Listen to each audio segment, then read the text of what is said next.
नाम पर वोट मांगा जा रहा है, लेकिन भगवान के नाम पर काम नहीं हो रहा है।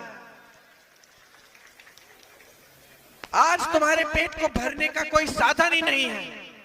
मोदी जी बड़े बड़े हवाई जहाजों में पूरी दुनिया में घूम रहे हैं, और जब आपके सामने आते फिर वही बातें। बताएं तो सही, मैं चुनौती देती हूं उनको, एक चुनाव लड़ ले बेरोजगारी पे, महंगाई पे, एक चुनाव लड़ ले, एक चुनाव लड़ ले अपनी नीतियों पे, एक चुनाव लड़ ले अपनी नीतियों पे। एक बार जरा बताएं इस देश के आम आदमी के लिए, इस देश के मिडिल क्लास के लिए, इस देश के गरीब के लिए क्या किया है, क्या किया है? बता नहीं सकते, और आपने छूट दे रखी है, आंखें बंद कर ली हैं।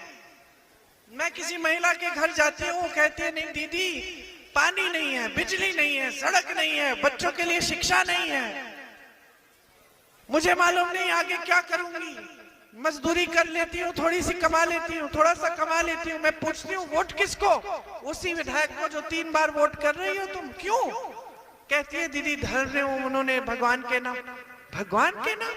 विधायक कुछ कर नहीं रहा है, सांसद कुछ कर नहीं रही है, आपकी कोई सुविधा नहीं दी आपको, तो क्या कहते भगवान अगर आपके सामने खड़े होते आज? कहते खोलो अपनी आंखें, जागरूक बन जाओ, मेरे नाम पर वोट मत दो। नेता से पूछो कि तुम्हारे लिए क्या किया है, यही कहते भगवान। क्योंकि भगवान ने हमेशा जनता की जागरूकता की बात की है। भगवान ने हमेशा ये कहा है, सदियों से, हजारों वर्षों से, कि अपनी सच्चाई को पहचानो। जो आपको बताया जा रहा है वो सच्चाई नहीं है। आपकी सच्चाई आज बहुत गंभीर है। आज इस देश की सच्चाई बहुत गंभीर है। आज सत्ता में जो लोग हैं वो कल संविधान को बदल सकते हैं, लोकतंत्र को खत्म कर सकते हैं। उन्होंने दिखाया है आपको। बार बार आपने प्रदेशों में सरकारें चुनी, पैसे खिला के विधायकों को बदल दी, गिरा दी सरकार। खुलेआम कहते हैं इसने 100 करोड़ लिए, उसने 100 करोड़ लिए। सबसे पहले तो ये 100 करोड़ आए कहां से? भाजपा आज सबसे अमीर पार्टी बन गई है इस देश में नहीं, दुनिया में। दुनिया की सबसे अमीर पार्टी। जानते हैं अमेरिका की पार्टियां भी इतनी अमीर नहीं है। कैसे?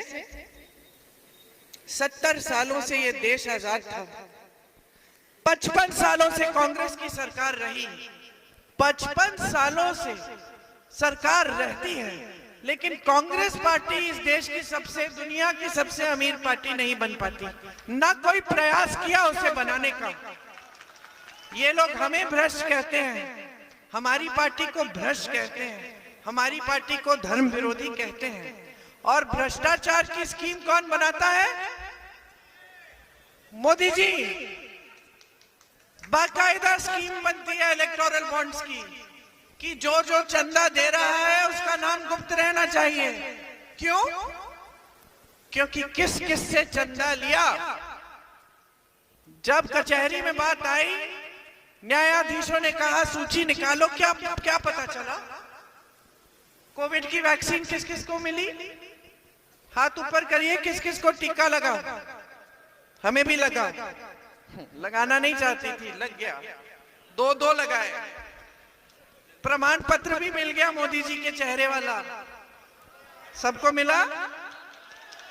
अब सुन लो, पूरे देश की वैक्सीन एक कंपनी ने बनाई, और उस कंपनी ने 52 करोड़ चंदा किसको दिया? गुजरात में एक पुल गिरा, आपको याद है? सैकड़ों लोग बह गए पानी में।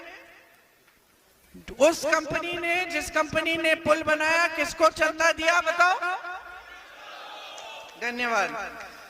ऐसे लोगों से चंदा लिया, कंपनियों से जिसपे आप छापा मार रहे हो। चंदा लिया, छापा बंद। आपने कार्रवाई कर रखी है, कोई केस डाल रखा है। चंदा लिया, केस ठंडे बस्ते में गया। ये है मोदी जी की ईमानदारी और मोदी जी की राजनीति। भी बता देती हूँ क्यों। आप जानते हैं आपके सांसद की भी यही राजनीति है। मंचों पे दिखेंगे, उद्घाटनों पे दिखेंगे, कभी कभार रोड शो कर लिया तो गाड़ी के ऊपर दिखेंगे, यूं यूं हाथ हिला रहे, जनता उधर है, इतनी पास भी नहीं आ सकती। ये तो सारा सुरक्षा कर्मचारी, जनता वो दूर से जनता को देख रहे हैं, ऐसे कर रहे हैं। फिर कोई टीवी का कैमरा